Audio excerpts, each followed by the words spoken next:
With the rise of isekais, reincarnation in anime has become a somewhat oversaturated genre. However, at the same time, when it's done right, it can create some of the most captivating stories that anime has to offer. That's why today we'll be breaking down the top 10 anime where the main character gets reincarnated into another world with overpowered abilities. Keep in mind that throughout this video, I will avoid recommending overly popular series that most people are already aware of, such as That Time I Got Reincarnated as a Slime and The Rising of the Shield Hero. Not to say that these shows aren't some of the best that the genre has to offer, however, I would like to make more people aware of some of the lesser known series that the fans of the genre should consider checking out. So, if this is a topic that interests you, stick around, as there might just be some anime on this list that'll surprise you. But with that being said, let's jump right into the top 10.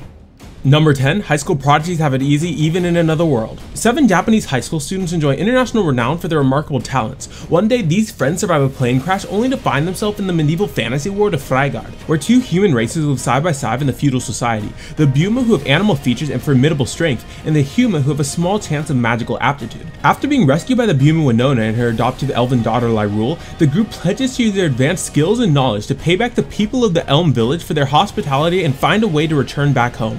Tsukasa Mikagami, the current Prime Minister of Japan, acts as the leader of these young geniuses and organizes their efforts to intervene in Freigard and gather the information and resources necessary for achieving their goals. Believing that there could be a connection between their current situation and the ancient legend that states 7 heroes from another world will be sent to defeat an evil dragon, Tsukasa directs the others to learn about the culture around them and search for any clues leading them back to Earth, and at the same time informing them to take it nice and easy, lest they ruin the world by giving it their all. Number 9, Death March to a Parallel World Rhapsody. Ichiro Suzuki is a programmer nearing his 30s and is currently drowning in work. Worn out, he eventually has a chance to catch up on some sleep, only to wake up and discover himself in a fantasy RPG world, which seems to be a culmination from all the games that he was debugging in reality. In this new world, he soon realizes that not only his appearance has changed to a younger version of himself, but also his name has changed to Sato, a nickname that he used while running beta tests on the games. However, before Sato can fully grasp the situation, an army of lizardmen launch an assault on him. Forced to cast a powerful spell in retaliation, Sato wipes him out completely and his level is boosted to 310, effectively maximizing his stats. Now as a high-level adventurer, armed with a plethora of skills and no way to return to reality, Sato sets out on his journey to explore the magical new world. Number 8, By the Grace of Gods. Deep in the forest, far away from any human contact, there lived a child named Ryuma Takabayashi, who engaged in rather strange hobbies such as keeping various slimes as pets. Furthermore, despite his young age, he has a sturdy physique and a good compatibility for magic. All of this is because, having endured much hardship in his previous life, 3 gods grant Ryuma a second chance to pursue one goal, to savor the wonders of life. And after 3 years of comfortable solitude pass by, Ryuma meets people that'll change his current life forever.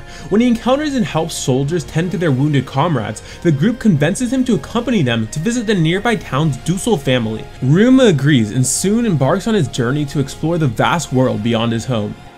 Number 7, Didn't I say to make my abilities average in the next life? Having stood out from others most of her life due to her exceptional character, Misato Kurihara has lived a life without neither the joy of having close friends nor the experience of having a regular life. However, after a sudden death, she gets transported into a divine realm to be reincarnated and granted one wish to top it off.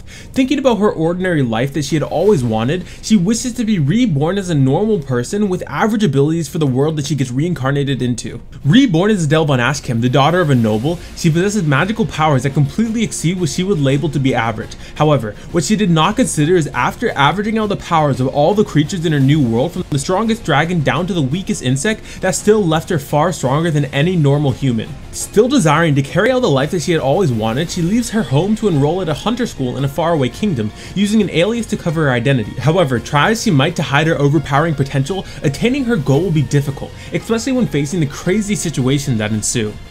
Number 6, The Faraway Paladin. Born into a new world after a life of stagnancy, Will awakens to see the face of a skeleton, a ghost, and a mummy. Living in the ruins of a city long fallen, the 3 raise Will as their own. The skeleton, Blood, teaches him how to fight. The ghost, Gus, teaches him magic. Meanwhile, the mummy, Mary, teaches him religion and responsibility. And above all, the 3 teach him the bonds of family. As Will grows up, he learns about the world that he was born into and prepares for the day that he must finally set out on his own. And for Will, this journey includes a lifelong promise. At their coming of age ceremony, every adult is required to swear an oath to a god of their choice, with the strength of their pledge affecting the degree of their sworn god's blessing. Now, with his departure approaching, Will must prepare to accept the truth of his undead guardians and embark into a world that they don't even know the state of, and thus taking his first steps as an adventurer in this new fantasy world that he now lives in. Number 5. How not to summon a Demon Lord. When it comes to the fantasy MMORPG Cross Reverie, none can match the power of the Demon King Diablo. Possessing the game's rarest artifacts in an unrivaled player level, he overpowers all foolish enough to confront him. But despite his fearsome reputation, Diablo's true identity is Takuma Sakamoto, a shunning gamer devoid of any social skills. Stuck defeating hopeless challengers day by day, Takuma cares about nothing else but his virtual life. That is until one day a summoning spell suddenly transports him into another world where he has the appearance of his avatar Diablo. In this new world resembling his favorite game, Takuma is greeted by two girls who summon him, Rem Galliu, a petite Pantherian adventurer, and Shuri L. Greenwood, who is an elf summoner. The two had performed an enslavement ritual in an attempt to subjugate him, but the spell backfires, causing them to be his slaves instead. With the situation now becoming more awkward than ever, Takuma decides to accompany the girls in finding a way to unbind their contract while learning to adapt to his new existence as a menacing demon king. Number 4. I've been killing slimes for 300 years and maxed out my level. In most role-playing games, slimes are usually the easiest monsters to kill, and because of that they typically yield the fewest experience points. But what would happen if you lived a life long enough to keep defeating them for 300 years? After many years of being a corporate slave, Azusa Aizawa abruptly passes away due to severe exhaustion. Seemingly headed for the afterlife, she meets a goddess who bestows upon her the gift of immortality, alongside a peaceful life in another world. There, Azusa enjoys her days of tending to her farm, protecting the nearby village, and killing about 25 slimes per day, a routine that continues for at least 3 centuries. However, this rather monotonous cycle begins to change when Azusa suddenly finds out that she has reached level 99, which is the maximum level possible in this world, from only defeating slimes. Despite desperately trying to hide this in fear of it ending her peaceful life, rumors of her strength spread nevertheless. Soon enough, various people throughout the continent like the dragon Laika and the elf Halkara start appearing at her doorstep. Some looking for battle and others seeking advice and assistance. And by meeting friends and acquaintances who soon become family, Azusa finds that she can live a far better life with others than she was able to do alone. Number 3. Spirit Chronicles. When 20-year-old college student Haruto Amakawa dies in a tragic accident, he does not expect to wake up in an unfamiliar world with the body of a young boy named Ryo, and as their memories and personas fuse, Ryo realizes that he now possesses magical powers. However, he is still relieved to find that his burning passion for revenge against his mother's murderers has not subsided despite his newly changed identity. Not long after, Ryo comes across a kidnapped princess of the Bertram Kingdom and saves her without hesitation. To express his gratitude, the king grants him the opportunity to enroll at the Bertram Royal Academy. Believing that this is a new chapter in his life, he's excited to study at this prestigious school, but life here proves to be difficult for him, as he is a mere slum dweller surrounded by majestic children of nobles. However, along the way he's able to make new friends and acquaintances and begin his journey in this new mystical world. Number 2. Cautious Hero. The hero is overpowered but overly cautious. There exists a popular saying, you can never be too careful. It is important to prepare for every situation that you may face, even if it seems like an unnecessary waste of time.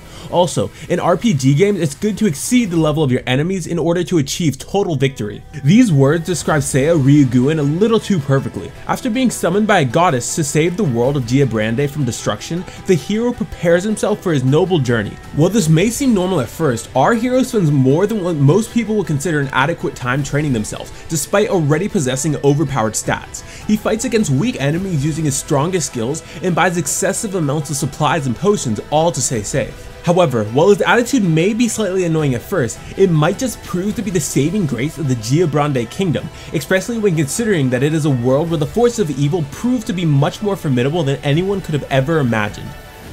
And finally, number 1. Angel Beats. The main character of this anime, Otonashi, awakens only to learn that he is already dead. A rifle-toting girl named Yuri explains it there in the afterlife, and Otonashi realizes that the only thing that he can remember about himself is his name. Yuri then tells him that she leads the Shendai Seki Sensen, also known as the Afterlife Battlefront, and wages war against a girl named Tenchi. Unable to believe Yuri's claim that Tenchi is evil, Otonashi attempts to speak with her, but his encounter does not go as he intended. Otonashi then decides to join the SSS and battle against Tenchi, but he finds himself oddly attracted to her, all the while trying to regain his memories and understand more about this mysterious girl, and as the battle wages, he gradually unravels the mysteries of the afterlife. Well, there you have it, my list of the top 10 anime where the main character gets reincarnated into another world with overpowered abilities. So, if you made it to the end of this video and enjoyed it or found it helpful, consider hitting the like button and subscribing to my channel to stay updated with future anime recommendations. In addition to that, if you have any genres that you would like for me to cover in future videos, let me know down in the comment section. But until next time, signing out.